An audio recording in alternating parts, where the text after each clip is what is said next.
Your word for today comes from Isaiah 43 and verse 25. I, even I, am he who blots out your transgressions for my own sake and remembers your sins no more.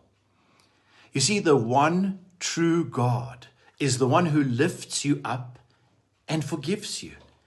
In fact, he takes the initiative to forgive because of his grace and mercy. He goes further and he blots out and he removes our transgressions. He not only forgives, but he also chooses to forget our sins. And in the process, he gives us a fresh start. Let's pray. Lord, thank you that you are the one who comes to remove the stains from my life and to open up a way for me to make a fresh start.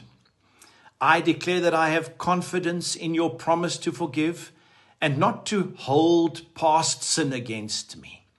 Thank you for the freedom and life that this brings to me. In Jesus' name, amen.